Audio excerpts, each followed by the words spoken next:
내가 그리스도 안에서 참말을 하고 거짓말을 아니하노라. 나에게 큰 근심이 있는 것과 마음에 그치지 않는 고통이 있는 것을 내 양심이 성령 안에서 나와 더불어 증언하노니, 나의 형제 곧 고륙의 친척을 위하여 내 자신이 저주를 받아 그리스도에게서 끊어질지라도 원하는 바로라. 그들은 이스라엘 사람이라.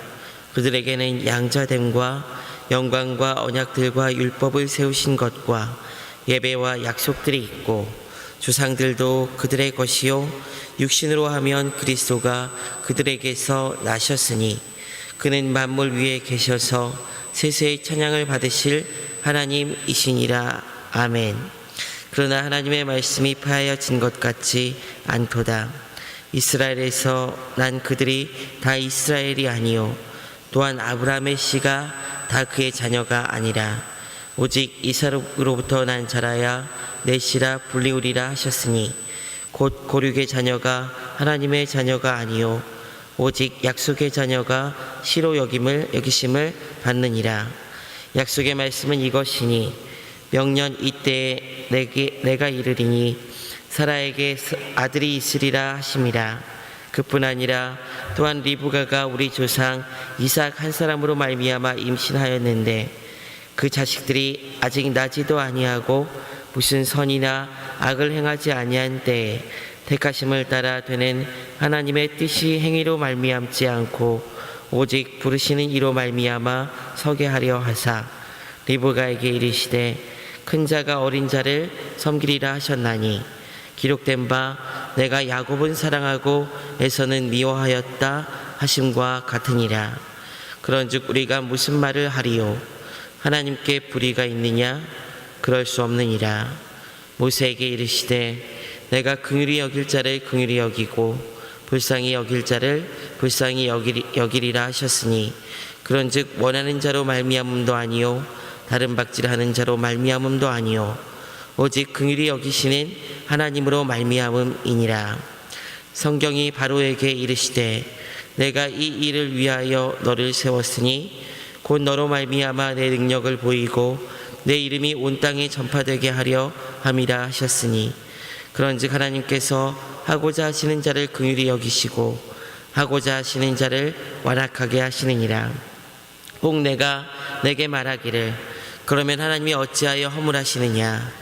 누가 그 뜻을 대적하느냐 하리니, 이 사람아, 내가 누구이기에 감히 하나님께 반문하느냐? 지음을 받은 물건이 지은 자에게 어찌 나를 이같이 만들었느냐 말하겠느냐? 토기장이가 진흙 한 덩이로 하나는 귀 있을 그릇을, 하나는 천 있을 그릇을 만들 권한이 없느냐?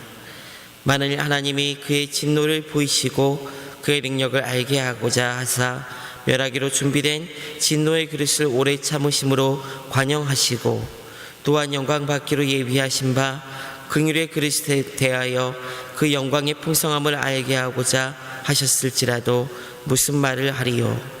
이 그릇은 우리니 곧 유대인 중에서뿐 아니라 이방인 중에서도 부르신 자니라. 호세아의 글에도 이르기를 내가 내 백성 아닌 자를 내 백성이라, 사랑하지 아니한 자를 사랑한 자라 부르리라.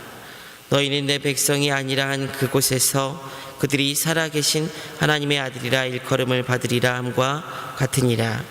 또한 이사야가 이스라엘에 관하여 외치되 이스라엘 자손들의 수가 비록 바다의 모래 같을지라도 남은 자만 구원을 받으리니, 주께서 땅 위에서 그 말씀을 이루고 속히 시행하시리라 하셨느니라.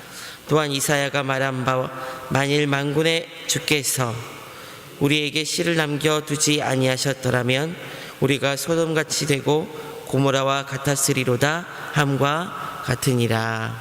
아멘.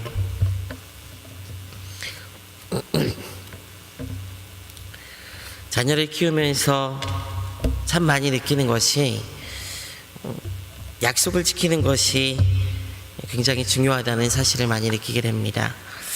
아이들이 어렸을 때는 3살 이전이나 그렇게 어렸을 때는 잘 잊어버려요. 그래서 적당히 얼버무리고 넘어가면은 그냥 지나가곤 하는데, 요즘엔 동물원에 가자 혹은 장난감 사줄게, 언제 장난감 사줄게 이런 약속을 하게 되면은 정확히 기억합니다. 정확히. 그리고 약속했으니까 지키라는 거예요. 그래서 약속을 함부로 못 하겠더라고요. 다 기억하고 있습니다. 사람과 하는 약속이 어린아이에게까지도 이렇게 중요하다는 걸 많이 느낍니다. 우리 일상생활에서도 약속은 굉장히 중요합니다. 지켜야 합니다. 그러나 곧잘 깨지는 것이 바로 사람의 약속입니다. 우리는 지키지 못한 약속이 많이 있습니다. 그러나 하나님의 약속은 사람의 약속과 달리 반드시 이루어지며 또 변하지 않습니다. 오늘 말씀에서 우리는 이 사실을 확인할 수가 있어요. 바울은 앞서 모든 사람들이 하나님의 영광에 이르지 못하였는데 하나님의 사랑과 은혜로 오직 믿음으로 말미암아 모든 사람들에게 행위나 공로가 아닌 은혜로 말미암아 하나님의 의가 주어진다는 것을 말씀합니다. 그리고 그렇게 선택받은 하나님의 백성은 마땅히 의롭게 되어진 것 같이 하나님의 백성으로 그 계명을 지키는 삶을 살아야 한다는 것을 이제 강조를 하죠. 그리고 이제 오늘 9장 말씀에서 바울의 관심은 유대인들에게로 이제 향하게 됩니다. 왜냐하면 이스라엘은 하나님의 구원의 약속을 받은 자들이지만 그리스도로부터 지금 멀리 떨어진 상태이기 때문입니다. 바울은 이에 대해 마음에 그치지 않는 고통이 있다라고 표현을 해요. 그들은 바울과 한 민족이기도 하기 때문에 바울은 이런 고통을 느끼고 있었습니다. 로마서 9장 1절에서 보게 되면은 이렇게 이야기합니다. 내가 그리스도 안에서 참말을 하고 거짓말을 아니하노라. 나에게 큰 근심이 있는 것과 마음에 그치지 않는 고통이 있는 것을 내 양심이 성령 안에서 나와 더불어 증언하노니. 바울의 고통이 이러했습니다. 이 고통과 더불어 그러나 바울은 이렇게 이스라엘 사람들이 현재 그리스도를 믿음으로 받아들이지 못하여 구원에 속하지 못하는 것에 대해서 하나님의 입장에서 변호를 해야 될 필요성이 있었어요. 왜냐하면 그들이 생각하기에 또 구원받은 약속의 자녀들도 신앙이 깊어지면서 생각하기에 이스라엘 백성들은 분명히 하나님의 약속을 받은 민족입니다. 아브라함부터 살펴보게 되면은 하나님께서 약속을 하게 되고 그 민족에게 약속을 했던 그 민족이에요. 내가 너로 큰 민족을 이루게 하고 그 민족을 구원하시겠다고 약속하신 그 민족이 이스라엘 백성입니다.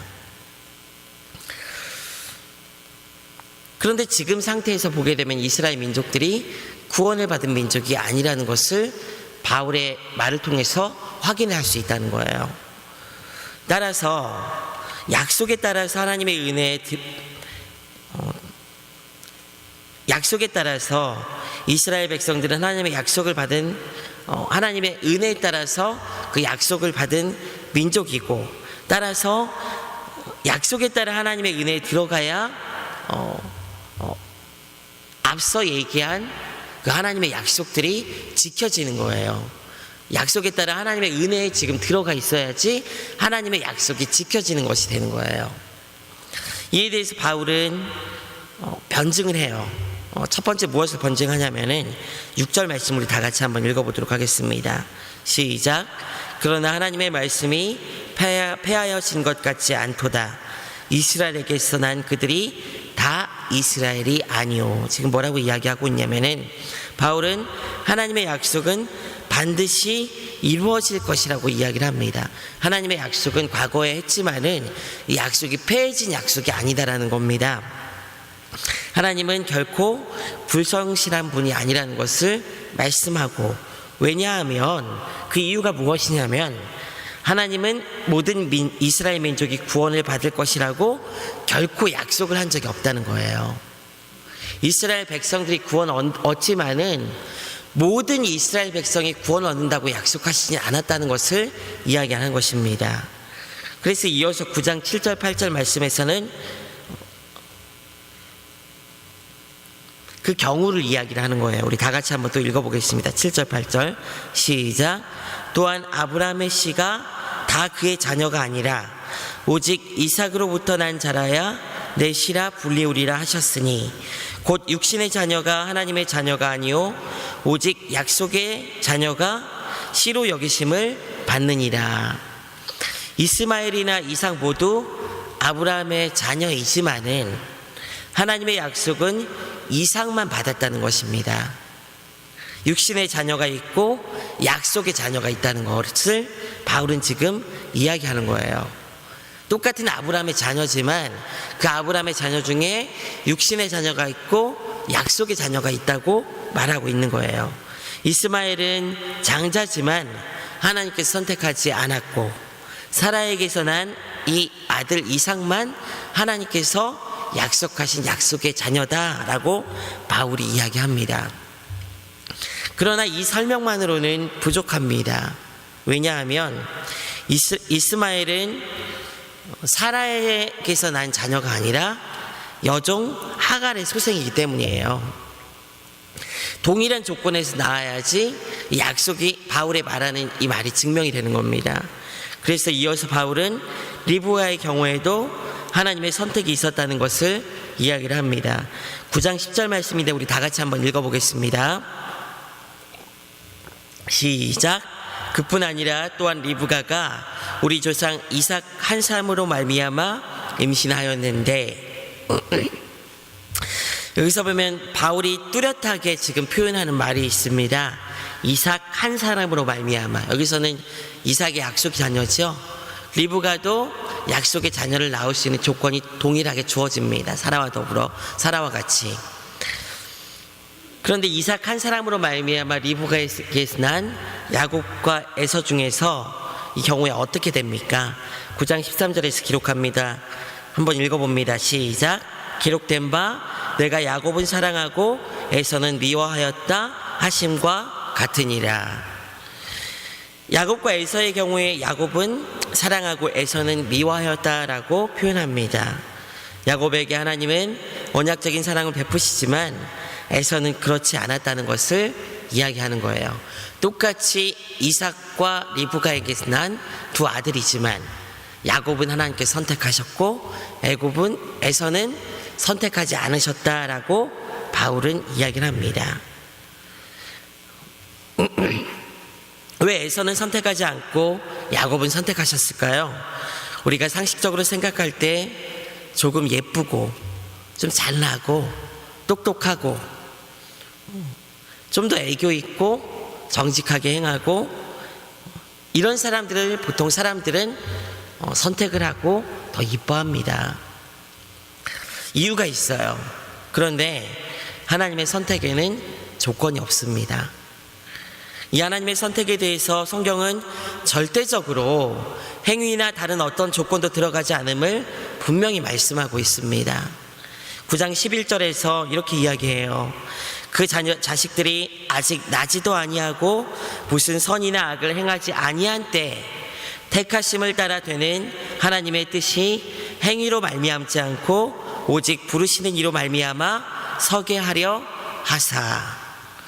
행위나 다른 어떤 조건이 들어가는 것이 아니라 부르시는 이로 말미암아 하나님께서 그냥 선택하신 거예요.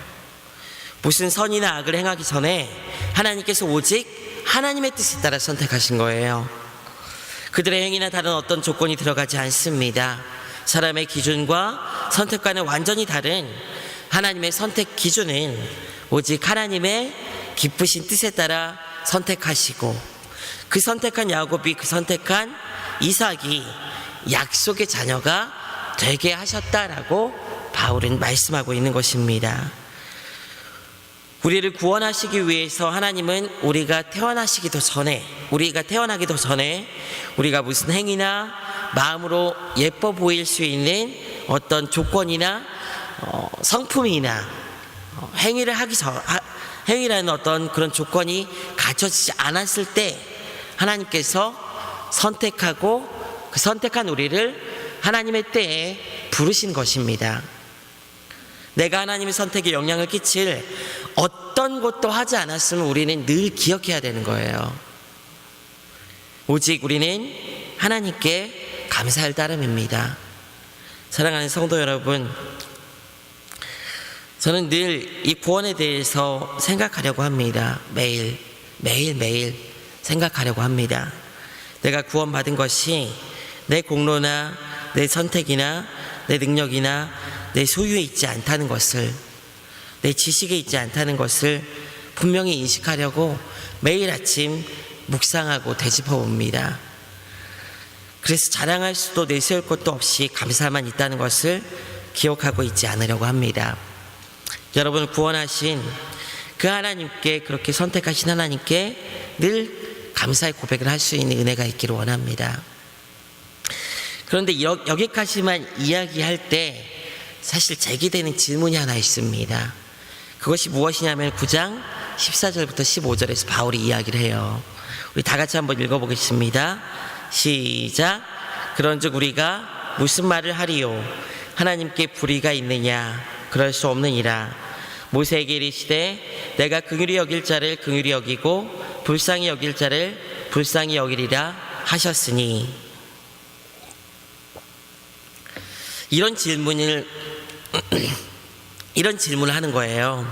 하나님께서 불의하시냐? 그러면은 왜 마음대로 선택하고 왜 마음대로 누군가는 유기하느냐? 그러니까 유기라는 말은 선택하지 않으셨다는 말이죠.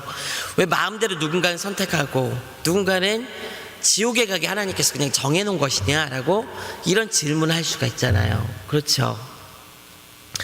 그러나 이것은 전적으로 하나님의 주권이라는 점을 우리가 기억해야 합니다. 구원은 심판과 함께 있고 선택은 늘 유기와 함께 있어요. 여러분, 우리가 구원받았다는 것은, 내가 구원받았다는 것은 누군가는 구원받지 않았다는 걸 얘기하는 겁니다. 하나님께서 누군가를 선택하셨다는 것은 누군가는 선택하지 않았다는 것을 얘기하는 거예요. 심판도 마찬가지예요. 우리가 마지막 날 하나님께 붙들려 올림 받았다는 것은 누군가는 지옥에 떨어진다는 걸 얘기하는 것입니다. 늘 구원은 심판과 함께 오게 되는 거예요. 하나님의 선택을 받은 우리는 감사해야 하지만 하나님께서 왜 믿지 않는 다른 자들을 유기하셨습니까? 라고 우리를 하나님께 반문할 수 없는 존재라는 거예요. 그래서 바울은 9장 17절부터 18절까지 이렇게 표현을 합니다. 우리 다 같이 한번 읽어보겠습니다. 성경이 바로에게 이르시되 내가 이 일을 위하여 너를 세웠으니 곧 너로 말미암아 내 능력을 보이고 내 이름이 온 땅에 전파되게 하려 함이라 하셨으니 그런즉 하나님께서 하고자 하시는 자를 긍휼히 여기시고 하고자 하시는 자를 완악하게 하시느니라. 바로는 이스라엘의 출애굽 당시에 이스라엘의 앞길을 막았던 자입니다. 하나님의 뜻을 거스렸던 대표적인 인물이에요. 근데 이 바로에 대해서 하나님께서 유기라고 결정하신 대표적인 인물이다라고 본문에서 이야기한다는 거예요. 그는 하나님께 대적한 왕으로서 하나님의 뜻에 거스렸던 인물입니다. 그런데 그에 대해서도 무엇이라고 말씀하고 있냐면은 너를 세웠으니 곧 너로 말미암아 내 능력을 보이고 내 이름이 온 땅에 전파되게 하려 함이라. 그리고 그를 완악하게 하셨음을 분명히 말씀하고 있습니다. 이는 하나님께서 그 완악함 가운데 버려두신 것을 의미하는 거예요. 하나님께서 적극적으로 그 마음을 완악하게 하셨다는 게 아니라 그 완악함 가운데, 죄악 가운데 완악한 마음을 가지고 있는 것을 그냥 내버려 두셨다는 것을 이야기하는 것입니다. 하나님께서는 자신이 기쁘신 뜻 안에서 택하시고 구원하시고 또 누군가는 그냥 내버려 두신다는 거예요. 이에 대해서 사람은 그러면 어떻게 하나님께서 허물하실 수 있느냐? 하나님께서 누군가는 구원하시기로 하고 누군가는 그냥 내버려 두시고 그냥 위기하시기로 결정하셨으면은 다 하나님께서 결정하시는데 왜 누군가에 대해서 죄를 정죄를 하고 허물하실 수 있느냐라고 또 질문할 수가 있겠죠. 그래서 9장 19절에서 바울이 이렇게 얘기합니다. 혹 내가 내게 말하기를 그러면 하나님이 어찌하여 허물하시느냐? 누가 그 뜻을 대적하느냐 하리니 이렇게 질문할 수 있다는 거죠. 한마디로 자기가 다 결정하고 거기에 따라 사람들이 죄짓고 멸망받는 것은 내 의지가 아니지 않느냐, 왜 하나님께서 우리가 허물하느냐 라고 물어볼 수 있다는 것인데, 바울이 여기에 대해서 비유를 하나 들어요. 그 비유가 토기장의 비유입니다.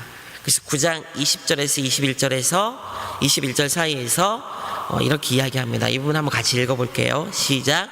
이 사람아, 내가 누구이기에 감히 하나님께 반문하느냐? 지음을 받은 물건이 지은 자에게 어찌 나를 이같이 만들었느냐 말하겠느냐? 토기장이가 진흙 한 덩이로 하나는 귀 쓸 그릇을, 하나는 천이 쓸 그릇을 만들 권한이 없느냐? 바울의 논증이 얼마나 대단합니까, 여러분? 명확하게 그 핵심을 잘 짚고 있습니다. 하나님이 세상 온천하 만물을 만드신 자로서 하나님께서 마음대로 한들 네가 왜 반문을 하느냐, 이렇게 바울은 이야기를 하는 거예요. 여기는 하나님의 전능하신 하나님의 주권이 들어간 겁니다. 하나님이 토기장이로 마땅히 자기가 원하는 모양으로 사람을 만들고 다스릴 수 있다는 거예요. 하나님은 마음대로 천이 쓸 그릇도 만들고 귀하게 쓸 그릇도 당연히 만들 권리가 있으신 분이기에 우리는 마음대로 하나님을 욕하거나 불공평한 분이라고 비난할 수 있는 자격 자체가 없다는 것을 이야기를 하고 있습니다. 우리는 하나님의 피조물이기 때문에 그렇죠. 좀 쉽게 더 설명드리기 위해서 예화를 하나 드리겠습니다. 저도 누군가에게 들은 예화예요. 예전에 누가 하나님의 선택과 유기를 이런 비유로 비유한 적이 있습니다. 어떤 노예상이 노예들 팀에서 몇 명을 선택해서 자유를 주었습니다. 그러면 그 노예상은 선한 사람인가요, 여러분? 악한 사람인가요? 만약 옆에 있던 선택받지 못한 노예가 나는 왜 안 풀어주느냐라고 비난하면 그 사람의 그 노예의 비난은 합당한 비난이 되는 것입니까? 아니죠. 왜냐하면은 자유를 주는 것은 노예상의 주권임이 분명합니다. 노예상이 자유를 주지 않았다고 해서 누군가 그 사람을 다른 노예들을 풀어준 그 사람을 나는 왜 풀어주지 않았느냐라고 비난한다 할지라도 그 비난은 정당한 것이 못 돼요. 왜냐하면은 풀어줄 노예를 선택하는 것은 누가 결정하는 거예요? 풀어줄 사람이 결정하는 거죠. 거기에 대해서 비난할 여지가 아무것도 없다는 것입니다. 만약 하나님께서 그렇게 선택적으로 은혜를 베푸신다면 남겨진 자들은 무엇이 될까요? 그들은 마땅히 받아야 하는 죄의 대가를 받을 뿐입니다. 모두 그렇게 죄의 대가를 받아야 하지만 하나님께서 몇몇을 구원하시기로 작정하시고 은혜를 베푸신 것입니다. 그리고 하나님은 약속하신 말씀에 신실하게 반응하여서 지금도 구원하시기로 작정한 자들에 대한 하나님의 약속을 지켜나가고 계시는 분임을 말씀하는 것이죠. 우리를 구원하신 하나님의 은혜는 하나님의 선택에서 시작합니다. 그리고 그 택함은 우리의 공로가 아닌 전적인 하나님의 뜻과 은혜임을 우리는 잊지 말아야 합니다. 지금도 그 택한 백성을 부르시는 하나님의 신실하심은 우리의 삶과 지금 역사 속에서 지속적으로 나타나고 있는 줄 믿습니다. 우리를 약속의 자녀가 되게 하시고 하나님의 선택받게 하신 은혜를 여러분 날마다 묵상하시고 찬양할 수 있는 여러분 되시기를 원합니다. 그리고 지금도 하나님께서 택하신 자들을 부르시기에 하나님의 구원의 메시지를 전하여 하나님의 택하신 자들을 부른 일에 쓰임받는 여러분과 제가 되시기를 주님의 이름으로 부탁드립니다. 우리 다 같이 기도하도록 하겠습니다. 하나님, 우리를 구원하시기로 선택하신 그 은혜에 대해서 감사드립니다. 우리가 은혜 받을 조건이나 자격이 되지 않음에도 불구하고 오직 주님의 기쁘신 뜻과 하나님의 주권에 따라서 우리를 선택하여 주심에 감사드립니다. 죄악 가운데 놓여서 지옥에 떨어져야 될 우리이지만은 주님께서 우리를 선택하셨기에 구원의 은혜를 알게 하셨습니다. 주님, 그 은혜를 잊지 않게 하시며 날마다 그 은혜에 서게 하시고 은혜 위에서 우리에게 맡겨진 주님께서 원하시는 예배자로서의 삶, 주님을 높이는 삶, 하나님의 영광을 위한 삶, 또 복음을 전하는 그 삶을 주님 빚진 자의 마음으로 주님의 약속을 감사하며 그 약속을 의지하는 마음으로 감당해 나갈 수 있는 귀한 영혼들 될 수 있도록 인도하여 주시옵소서. 감사드리며 예수 그리스도의 이름으로 기도드리옵나이다. 아멘.